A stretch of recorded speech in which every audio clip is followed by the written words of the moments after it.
Good morning to all of you. Good morning sir. Good morning sir. सब कैसे हो? अच्छा सर। अच्छा, कल हमने लास्ट क्वेश्चन एनपीओ का फाइनली जब हम क्लास ओवर करने वाले थे तब हमने डिस्कस किया था, मैंने करेक्शन कराए थे उस क्वेश्चन में। वो क्वेश्चन सबसे हो गया या अभी भी डाउट्स हैं उस क्वेश्चन में? हो गया सर। गर्ल्स? हो गया सर। यस सर, हो गया। So today we are going to start our new chapter, that is change in profit sharing ratio among the existing partners. Before this chapter we have already done basic concepts of the partnership accounts, fundamentals जिसे हम बोलते हैं, जिसमें हमने पढ़ा था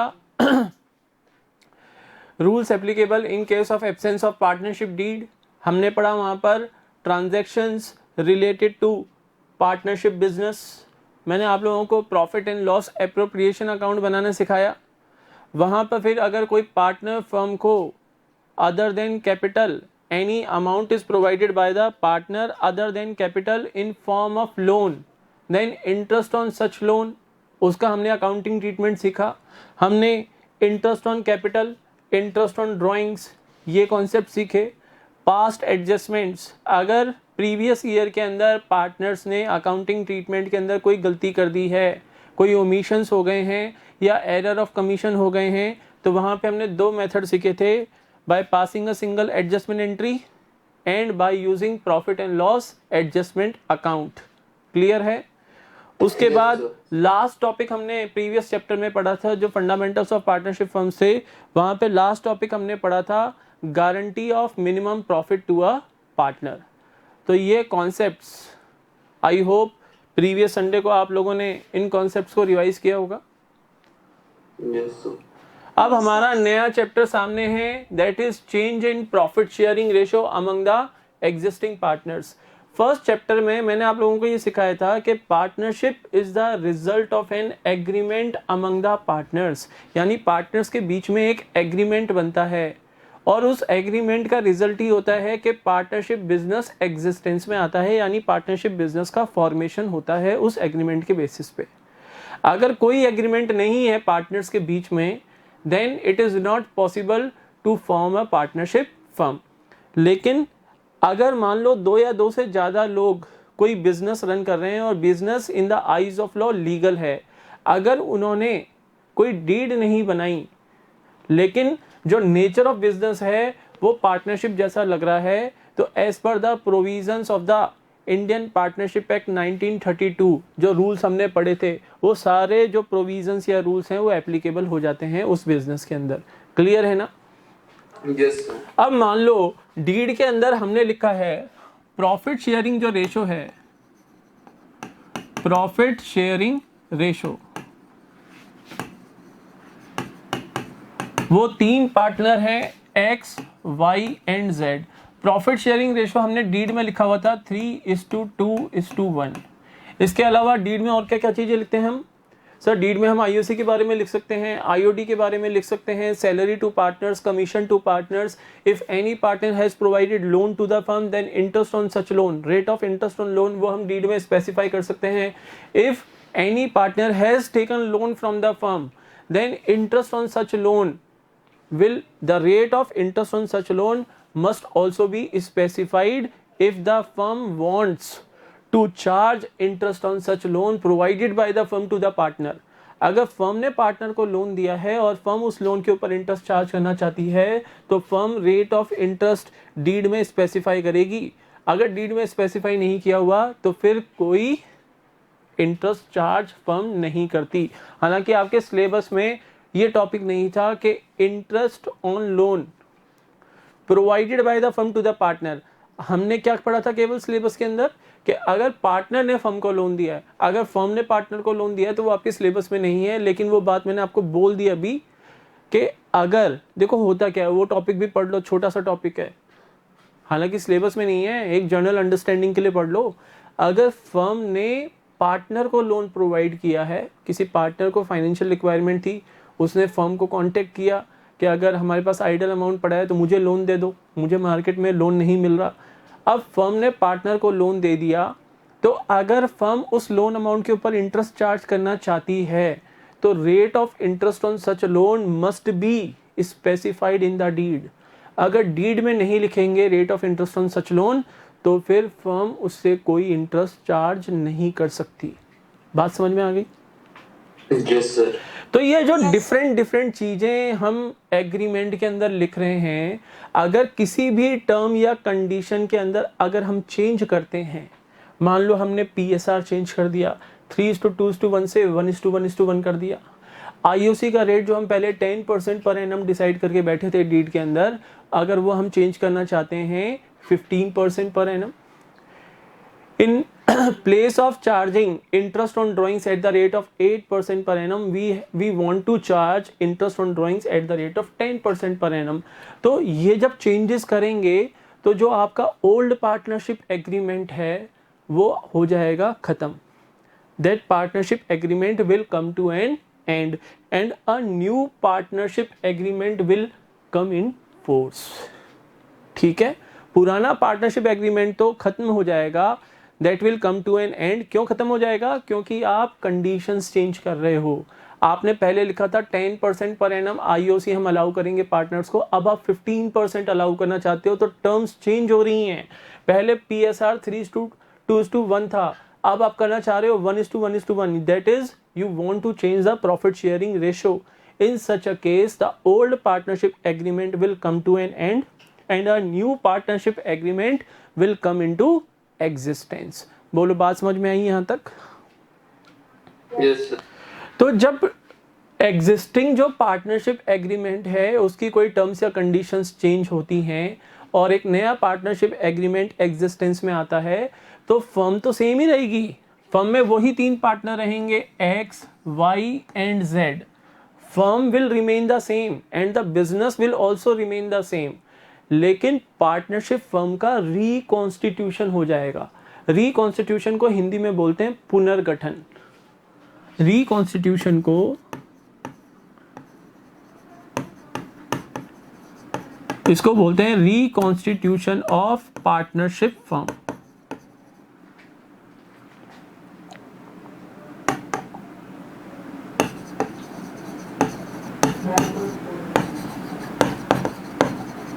और reconstitution को हिंदी में हम बोलते हैं क्या?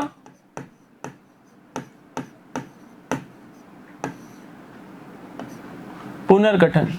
यानी पार्टनरशिप फर्म का वापस से क्या हो रहा है? पुनर्गठन हो रहा है, रिकॉन्स्टिट्यूशन हो रहा है। कॉन्स्टिट्यूशन को क्या बोलते हैं हम हिंदी में? संविधान बोलते हैं ना, पढ़ा होगा पहले की क्लासेस में। यस। तो पार्टनरशिप फर्म का संविधान चेंज हो रहा है, उसमें परिवर्तन हो रहे हैं। चीज समझ में आई? Firm will remain the same. The business of the firm will also remain the same and will continue in future also in the same way as we were doing in past. But due to the change in the profit sharing ratio or any other term or condition which was stated in the deed, if such term or condition is changed, then old agreement will come to an end and a new agreement will come into existence. This change is known as reconstitution of partnership firm। बोलो, इतनी बात समझ में आई? Yes. अब partnership firm का reconstitution के कौन कौन से रीजंस हो सकते हैं? What are the reasons for the reconstitution of partnership firm? Topic है हमारा reconstitution of partnership firm.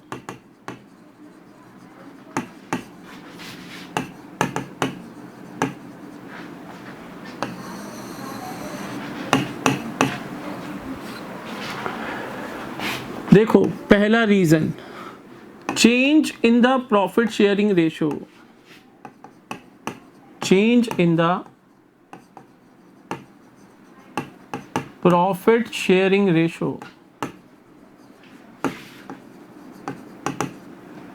among existing partners।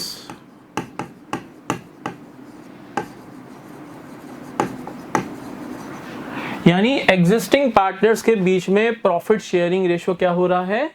Change हो रहा है, तो उससे क्या होगा, फर्म का रिकॉन्स्टिट्यूशन हो जाएगा। जैसे मान लो 3 पार्टनर हैं X Y Z, up to 31st March 2020 they were distributing their profits in the firm in the ratio of 3:2:1. Clear? On from 1st of April 2020 they all have decided to change this profit sharing ratio from 3:2:1 to 1:1:1। उन्होंने decide कर लिया कि हम profit sharing ratio अब 1 अप्रैल 2020 से हमारा profit sharing ratio 1:1:1 हो जाएगा। तो जैसे ही वो PSR चेंज करेंगे 1 अप्रैल को, ऑन 1 अप्रैल 2020 जो उनका अर्लियर एग्रीमेंट था that agreement will come to an end, और वो एक नया एग्रीमेंट डेवलप करेंगे, एक नया एग्रीमेंट का फॉर्मेशन करेंगे, और उस एग्रीमेंट में वो अपना PSR 1:1:1 लिखेंगे। अदर कंडीशंस वो सेम रहेंगी क्योंकि वो केवल PSR चेंज कर रहे हैं, ठीक है। Yes, sir. और अगेन वो उस नए एग्रीमेंट के ऊपर अपने साइन करेंगे, और अगर वो फर्म को रजिस्टर कराना चाहते हैं तो पार्टनरशिप फर्म के जो डॉक्यूमेंट्स हैं वो रजिस्ट्रार ऑफ फर्म के ऑफिस में जाके रजिस्टर करा देंगे, यानी वहाँ पर सबमिट करा देंगे। क्लियर है? तो this is known as reconstitution of the firm. बोलो क्लियर? Yes. Yes. तो बुक में देखो on page number 1, reconstitution of a partnership firm. Partnership is the result of an agreement between persons for sharing the profits of a business. Sharing the profits losses नहीं है क्या sir? वो by default आ जाते हैं, first chapter में हमने पढ़ा था। Any change in the partnership agreement brings to an end the existing agreement and a new agreement comes into force या comes into existence. The change in the agreement results in changes in the relationship among the partners. ये partners के relationship change हो गए ना। पहले ये profit में से कितना परसेंट ले रहा था? 50%? Yes or no? Out of 6 rupees x 3 rupees ले रहा था तो 50% ले रहा था। ये 33.33% ले रहा था और ये 16.67% ले रहा था। अब तीनों ही 33.33% प्रॉफिट लेंगे इन फ्यूचर। तो इनके रिलेशनशिप आपस में चेंज हुए या नहीं हुए? हुए सर। रिलेशनशिप का मतलब यहाँ नहीं है कि ये बाप बेटे हैं या ये हस्बैंड वाइफ हैं, कि ये हस्बैंड है, एक्स हस्बैंड है, वाई वाइफ है और जेड इनका बेटा है, ऐसा नहीं। रिलेशनशिप का मतलब इनका आपस का बिजनेस रिलेशनशिप, कि ये कितने परसेंट के पार्टनर थे बिजनेस ऑर्गेनाइजेशन के अंदर, ठीक है। तो in such a case although the firm continues, firm continue करेगी in the same name, it amounts to the reconstitution of the partnership firm. Reconstitution of firm में happen in the following circumstances. First point है change in the profit sharing ratio among the existing partners, जो मैं आप लोगों को समझा चुका हूं। फर्स्ट पॉइंट बोलो, क्लियर है यहां तक? Yes, sir. Yes. Second point, admission of a new partner।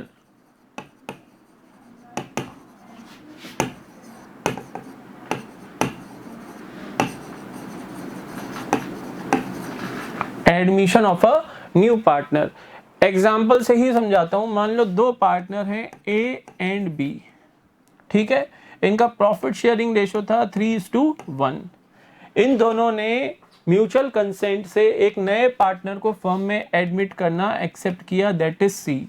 और after the admission of C the profit sharing ratio becomes 2:1:1। 2:1:1। देखो फर्स्ट पॉइंट में जो प्रॉफिट शेयरिंग रेशियो चेंज हुआ था अमंग द एग्जिस्टिंग पार्टनर्स, वो भी ऑल पार्टनर्स की consent से ही होगा, ये ध्यान रखना। अगर सिंगल पार्टनर भी अपोज करे कि भाई एग्जिस्टिंग PSR चेंज नहीं करेंगे, तो partners can not change the PSR। पढ़ा हुआ ये हमने फर्स्ट चैप्टर के अंदर। सेकेंड पॉइंट में admission of a new partner, जो एग्जिस्टिंग पार्टनर्स हैं उन सभी पार्टनर्स की कंसेंट मस्ट है। पार्टनरशिप बिजनेस में मेजॉरिटी बेसिस पे डिसीजन नहीं होते, यहाँ पर ऑल पार्टनर्स की कंसेंट के बेसिस पे डिसीजंस होते हैं. तो the new partner C is admitted in the firm with the consent of A and B and the PSR now becomes 2:1:1. This results in reconstitution of the partnership firm क्योंकि partners के relation अब change हो गए हैं. बोलो point समझ में आ गया? Yes, sir. थर्ड पॉइंट है, थर्ड पॉइंट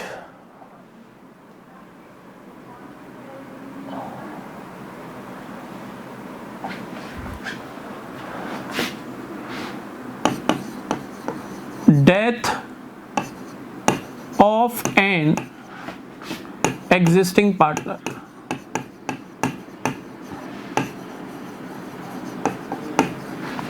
मान लो 4 partners were there, A, B, C and D, and their profit sharing ratio was 2:2:1:1.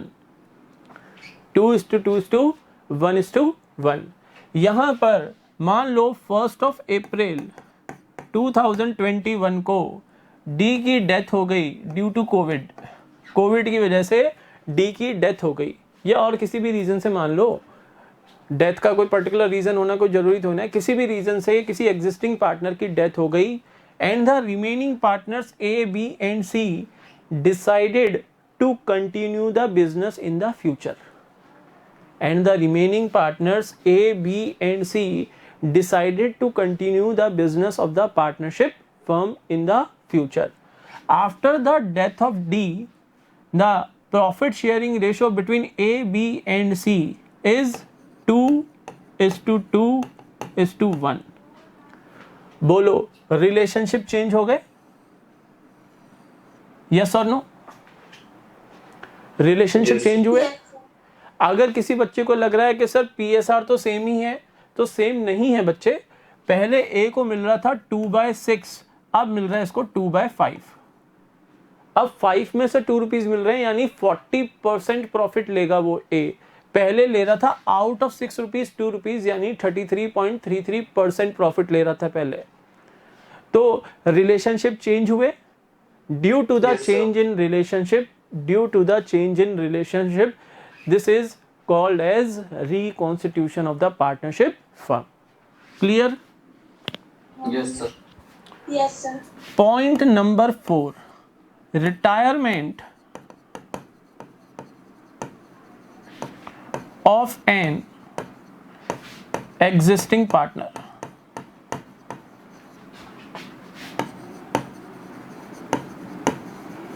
Retirement of an existing partner. Same example हम ले लेते हैं. 4 partners were there A, B, C and D, and D decided to retire on 1st of April 2021 from the firm. उसने other remaining partners को notice दिया कि वो retire हो रहा है फर्म से, और 1st of April 2021 को वो फर्म से रिटायर हो गया.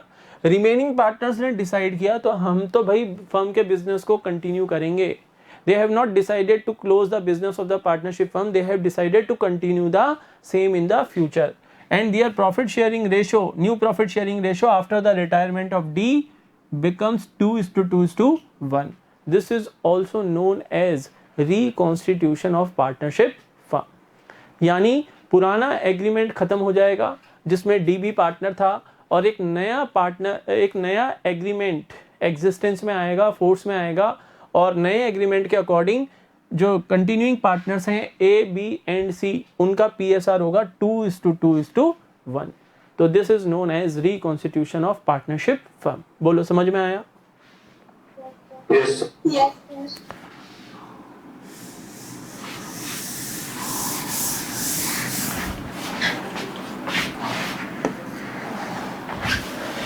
फिफ्थ पॉइंट है amalgamation.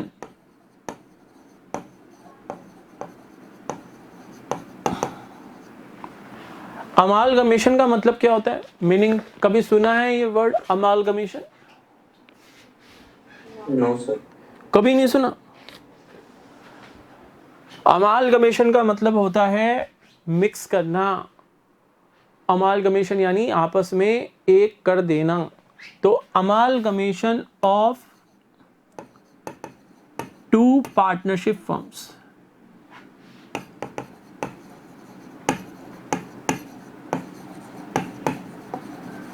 Amalgamation of two partnership firms. Amalgamation यानी दो या दो से ज्यादा पार्टनरशिप फर्म को आपस में मिला देना, उनको एक कर देना। अमालगमेशन यानी एकीकरण, ठीक है ना, उनको इंटीग्रेट कर देना।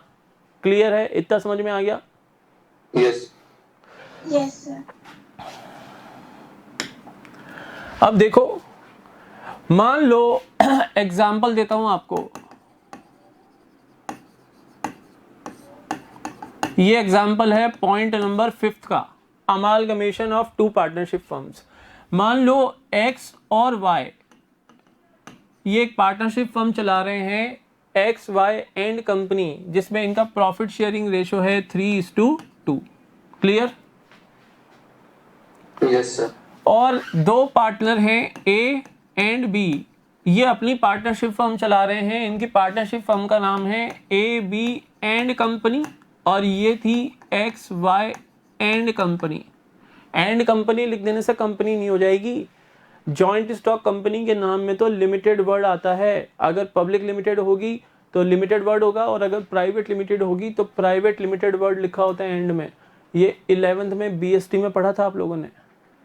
Yes sir. Yes, sir. तो ये एंड कंपनी लिखने से कंपनीज नहीं होगी, पार्टनरशिप फर्म ही है। अब ए और बी का प्रॉफिट शेयरिंग रेशो है 2:1। ये क्या थे? दोनों सेम ही बिजनेस कर रहे थे, सेम लोकेलिटी में। यानी मान लो ये जयपुर में ही दोनों फर्म काम कर रही थी, जयपुर में ही दोनों फर्म काम कर रही थी। एक्स वाई एंड कंपनी भी स्टेशनरी बिजनेस कर रहा था, स्टेशनरी बिजनेस कर रहा था, और ए बी एंड कंपनी भी स्टेशनरी बिजनेस ही कर रही थी।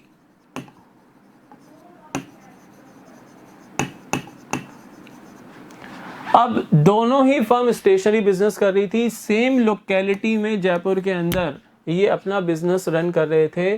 तो बताओ, दोनों कॉम्पिटिटर थे ना एक दूसरे के? Yes sir. They were competitors to each other.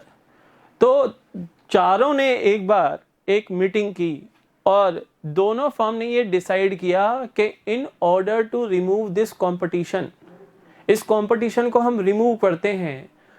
दोनों फर्म ने मिलकर ये डिसीजन लिया कि हम आपस में क्या हो जाते हैं? अमालगमेट हो जाते हैं। तो उससे क्या होगा? एक तो हम बिजनेस लार्ज स्केल पे कर सकेंगे, दोनों फर्म की कैपिटल आपस में मिक्स हो जाएगी, तो बिजनेस को हम लार्ज स्केल पे कर सकेंगे।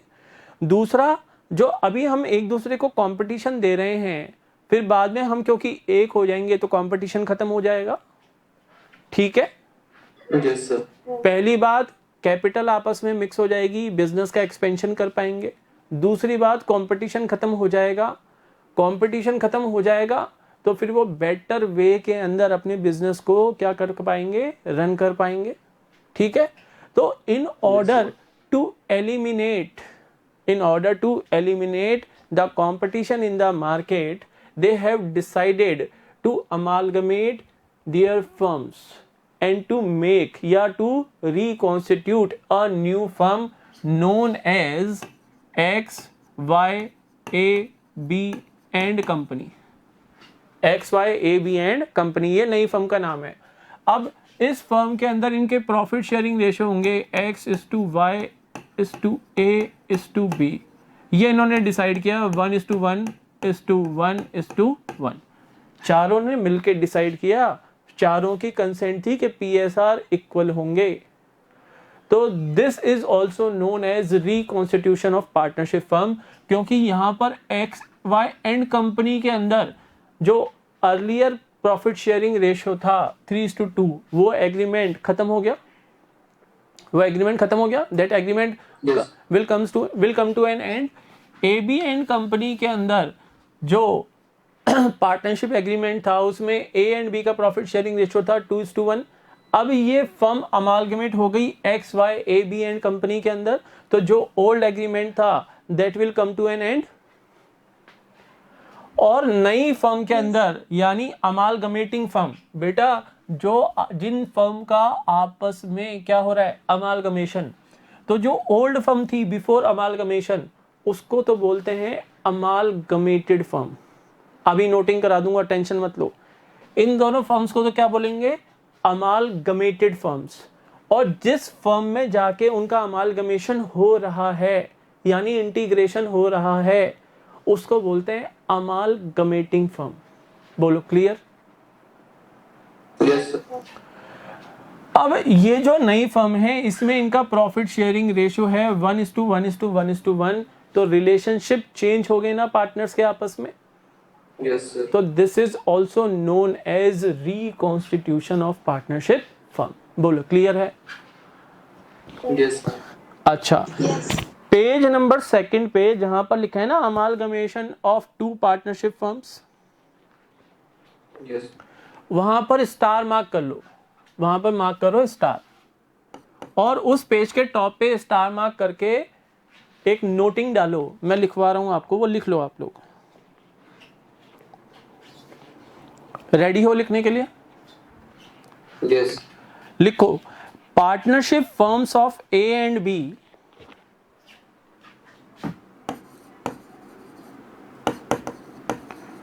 Partnership firms of A and B and C and D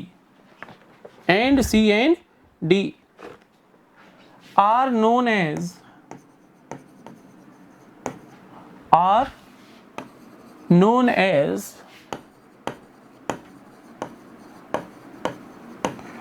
amalgamated firms, are known as amalgamated firms। Clear है? Yes.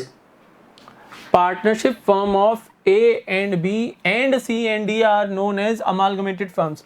सर आपने तो एक्स एंड वाई का एग्जांपल दिया था, बेटा बुक के अंदर A B and C and D लिखा हुआ है, देखो एग्जांपल के अंदर, तो मैंने बुक के अकॉर्डिंग नोटिंग कराई है, ठीक है ना। एंड यहां पर full stop, partnership firm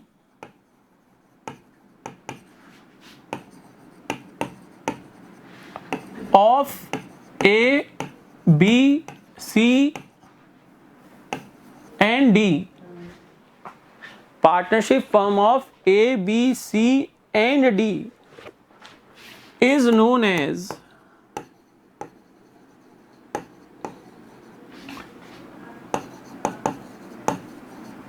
amalgamating firm।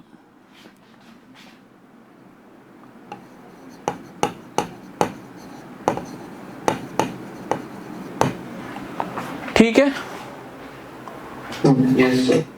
ये तो है अमालगमेटेड फर्म्स और ये है अमालगमेटिंग फर्म। लिख लिया सबने? Yes. Yes, sir.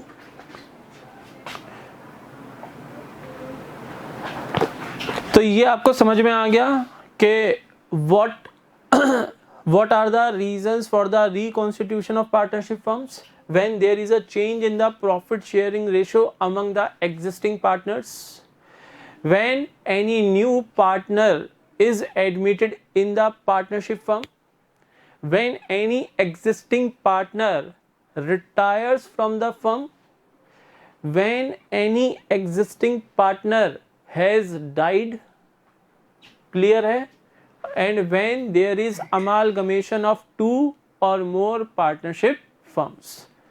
तो these reasons, due to these reasons the existing partnership agreement will come to an end and the new partnership agreement will come into force, and this will result in reconstitution of partnership firm। बोलो clear? Yes, sir. Yes, sir. अब topic है change in the profit sharing ratio among the existing partners. मतलब कि इस chapter में हम first point को discuss करेंगे रिकॉन्स्टिट्यूशन ऑफ पार्टनरशिप फर्म के, that is change in the profit sharing ratio among the existing partners.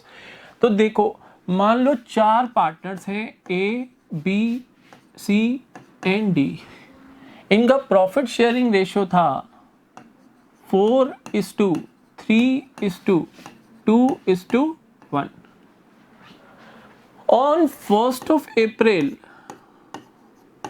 2021 उन्होंने डिसाइड किया कि इस डेट से from 1st of April 2021 they will share their profits in the ratio of 1:1:1:1.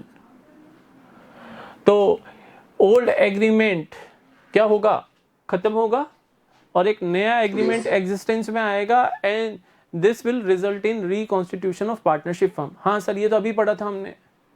अब change in profit sharing ratio से होगा क्या? अगर प्रॉफिट शेयरिंग रेशियो चेंज होता है तो फर्म का तो रिकॉन्स्टिट्यूशन होगा, वो तो चलो ठीक है, लेकिन इसके फर्म की अकाउंटिंग के ऊपर क्या इफेक्ट पड़ेंगे? देखो, before the change in the profit sharing ratio A was taking 40% of profit. बोलो यस और नो? यस. बी ले रहा था 30%. अगर किसी बच्चे को ये परसेंटेज समझ में नहीं आ रहे मैं कैसे कैलकुलेट कर रहा हूं तो पूछ लो अभी. देखो 4 और 3 7 और 2 9 और 1 10, टोटल होता है 10. 10 में से 4 रुपीज ले रहा है तो 100 में से कितना लेगा? 40 लेगा. Yes sir. तो ऐसे में परसेंटेज कैलकुलेट कर रहा हूं. C was taking 20% of profit and D was taking 10% of profit. And after the change in profit sharing ratio, each partner is taking 25% of the profit. Yes or no? Yes sir.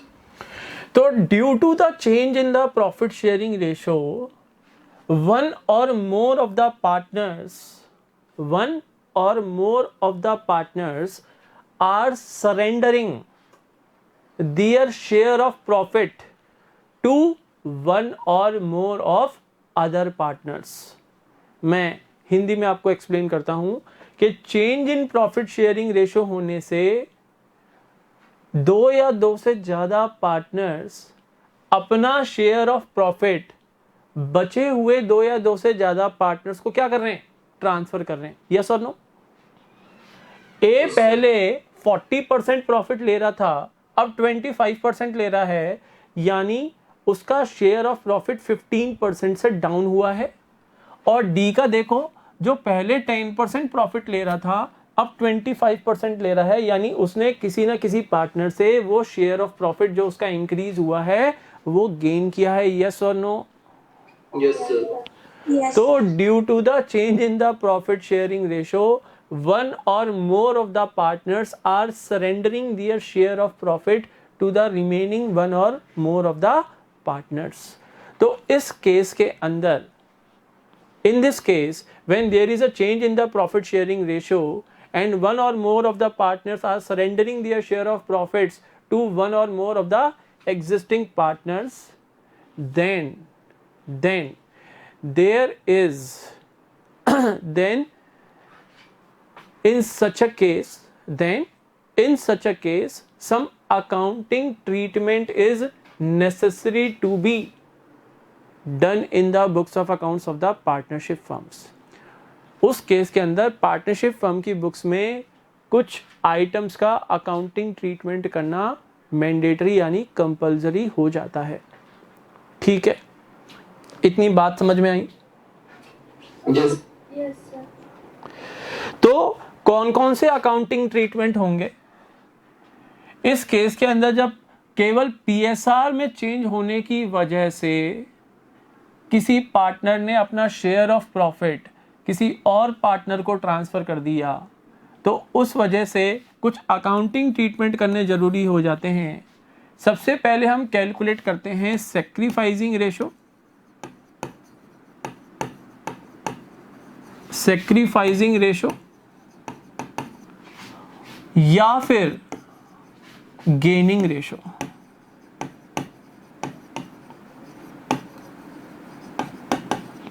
Sacrificing या gaining ratio. Second होगा accounting treatment of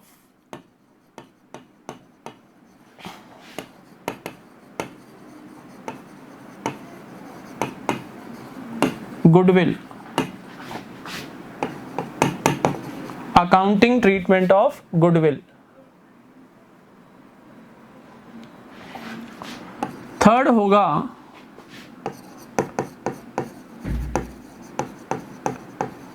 accounting treatment of reserves and accumulated profits oblique losses।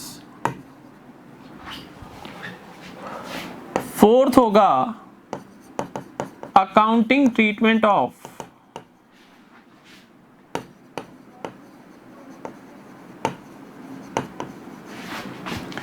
Revaluation of assets and liabilities। And fifth होगा adjustment of capitals, adjustments of capitals. Sir partner PSR change क्यों करते हैं? PSR change करने के कुछ reasons हो सकते हैं, जैसे मान लो किसी पार्टनर ने ज्यादा कैपिटल कंट्रीब्यूशन कर रखा और किसी ने कम कर रखा हो, तो पीएसआर चेंज कर सकते हैं। सर यहां पर तो आपने इक्वल पार्टनर्स बना दिए, तो ये हो सकता है कि सभी पार्टनर्स का कैपिटल कंट्रीब्यूशन सेम हो, और पहले तो 4:3:2:1 था और पीएसआर चेंज करके इन्होंने 1:1:1 कर दिया क्योंकि कैपिटल कंट्रीब्यूशन सेम था। ये रीजन हो सकता है। बोलो समझ में आ रही है बात? Yes sir. फिर रीजन ये भी हो सकता है कि कोई पार्टनर तो स्लीपिंग पार्टनर है यानी नॉन वर्किंग पार्टनर है, और कोई पार्टनर वर्किंग पार्टनर है, तो वर्किंग पार्टनर कहेगा या तो भाई मुझे सैलरी दे दो आप क्योंकि मैं वर्किंग पार्टनर हूं, मैं ही तो सारा काम कर रहा हूं बिजनेस का, और या फिर मुझे पीएसआर के अंदर प्रॉफिट, जो मेरा प्रॉफिट शेयरिंग रेशो है वो आप इंक्रीज कर दो क्योंकि कैपिटल कंट्रीब्यूशन तो सबका सेम है। हैं दो जो सी और डी ये तो नॉन वर्किंग पार्टनर है, ये तो बिजनेस आके संभालते ही नहीं है, बस ईयर एंड में जो भी प्रॉफिट या लॉस होता है उसको शेयर करने आ जाते हैं यहाँ पर। और हम जो हैं ए एंड बी, हम वर्किंग पार्टनर्स हैं, सारे साल खपते रहते हैं बिजनेस के अंदर और हमें इक्वल शेयर मिल रहा है, तो या तो हमारा पीएसआर बढ़ा दो, या तो हमारा शेयर ऑफ प्रॉफिट बढ़ा दो, या फिर आप हमें सैलरी देना स्टार्ट कर दो पर मंथ। क्लियर है? Yes sir. तो ये 5 अकाउंटिंग ट्रीटमेंट हमें करने पड़ेंगे due to the change in the profit sharing ratio among the existing partners. सबसे पहले हम कैलकुलेट करेंगे सैक्रिफाइसिंग रेशो और गेनिंग रेशो। ये दोनों एक नहीं है, ये अलग अलग हैं। किसी पार्टनर ने तो सैक्रिफाइस किया, जैसे ए ने सैक्रिफाइस किया ना, पहले ले रहा था 40%, अब ले रहा है 25% शेयर इन द प्रॉफिट, तो सैक्रिफाइस किया उसने। Yes yes sir. बेटा अगर मान लो आप लोग 5 जने 5 पार्टनर्स हो एक फर्म के अंदर, पहले आप सब इक्वल पार्टनर्स थे और फर्म के अंदर अगर प्रॉफिट होता था 100 रुपीज का तो हर किसी को 20-20 रुपए मिलते थे। ठीक है, अब प्रॉफिट शेयरिंग रेशो आप लोगों ने चेंज कर लिया, प्रॉफिट शेयरिंग रेशो आप लोगों ने चेंज कर लिया और आपने बना लिया 4:3:2:1। जैसे ही प्रॉफिट शेयरिंग रेशो आपने चेंज किया, 4:3:2:1 नहीं बनेगा, 5 पार्टनर हैं, मान लो आपने प्रॉफिट शेयरिंग रेशो बना लिया 3:3:2:1:1। ठीक है, तो अब इस बच्चे को मिलेंगे 30 रुपए, इस बच्चे को मिलेंगे 30 रुपए, इस बच्चे को मिलेंगे 20 रुपीज ही, इस बच्चे को मिलेंगे 10 रुपीज और इस पार्टनर को मिलेंगे 10 रुपीज। बोलो क्लियर? यस। अब देखो ये पहले आउट ऑफ 120 ले रहा था, अब 30 ले रहा है, ये गेन कर रहा है। Yes sir. ये भी पहले 20 ले रहा था, अब 30 ले रहा है, गेन कर रहा है। ये ना गेन कर रहा है ना सेक्रीफाइस कर रहा है, ये सेक्रीफाइस कर रहा है, ये सेक्रीफाइस कर रहा है। बोलो बात आ रही है समझ में? यस। तो यहाँ पर हम पहले सेक्रीफाइसिंग रेशो या गेनिंग रेशो कैलकुलेट करेंगे कि कौन से पार्टनर्स तो गेनिंग पार्टनर्स हैं, अगर गेनिंग पार्टनर्स हैं तो उनका गेनिंग रेशो क्या है, और अगर किसी पार्टनर ने अर्लियर वो ज़्यादा शेयर इन प्रॉफिट ले रहा था और according to the new PSR वो कम शेयर ऑफ प्रॉफिट ले रहा है, तो that partner will be known as sacrificing partner, और उन पार्टनर्स का हम कैलकुलेट करेंगे सेक्रीफाइसिंग रेशो। एक चीज़ हमेशा क्वेश्चन में रीचेक करोगे after calculating sacrificing and gaining ratio कि हमेशा sacrifice must be equal to gain. किसी एक पार्टनर ने सैक्रिफाइस किया है तो दूसरे पार्टनर ने गेन भी किया होगा, तो sacrifice must also be equal to gain. बोलो यहां पर ये तो कॉमन सेंस वाली बात है कि एक पार्टनर सैक्रिफाइस करेगा तो दूसरा गेन करेगा, तो जितना सैक्रिफाइस करेगा दूसरा उतना ही गेन करेगा। Yes sir. तो sacrifice must always be equal to gain, ये हमेशा पहले चेक करोगे, उसके बाद क्वेश्चन में आगे बढ़ोगे। उसके बाद हम करेंगे अकाउंटिंग ट्रीटमेंट ऑफ गुडविल। अब गुडविल जो आपने 11th क्लास में पढ़ा था कि गुडविल एक इंटेंजिबल असेट होती है, उसी गुडविल की बात कर रहे हैं, उसी गुडविल का अकाउंटिंग ट्रीटमेंट करेंगे। एक चीज मैं क्लियर कट कर दूं, ये जो हम चीजें पढ़ने वाले हैं ये सेम चीजें आपके एडमिशन ऑफ अ पार्टनर में भी अप्लाई होंगी, यानी same accounting treatment admission of partner में भी अप्लाई होगा।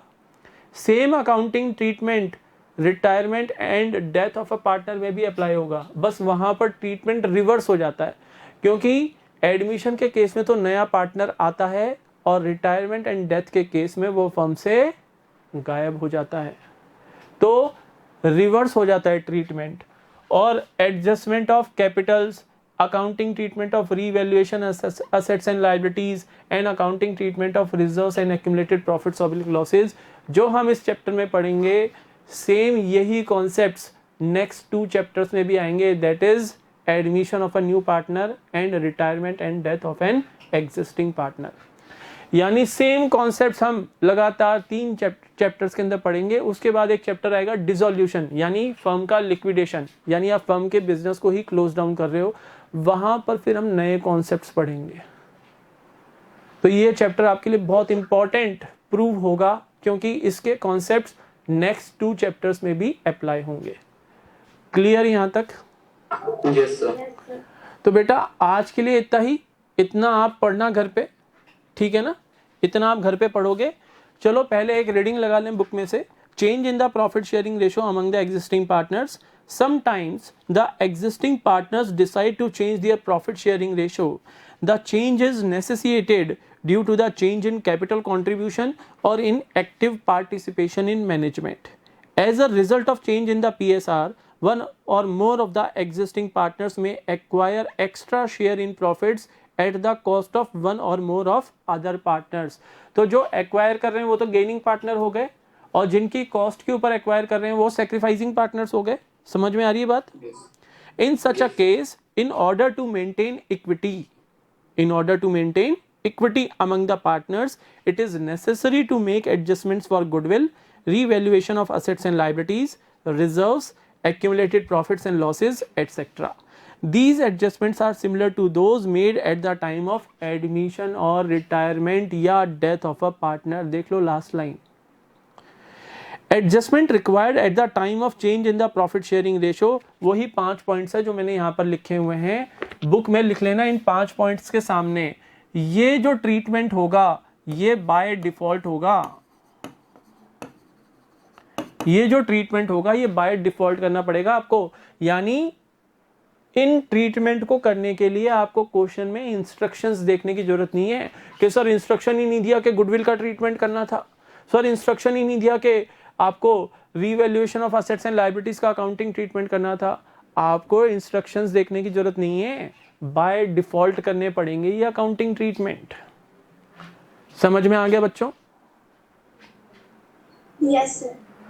तो बेटा दैट्स ऑल फॉर टुडे। आज के लिए इतना ही, इसको अच्छे से पढ़ना, कोई डाउट्स हो तो कल मेरे से पूछ लेना, कल फिर हम आगे पढ़ेंगे।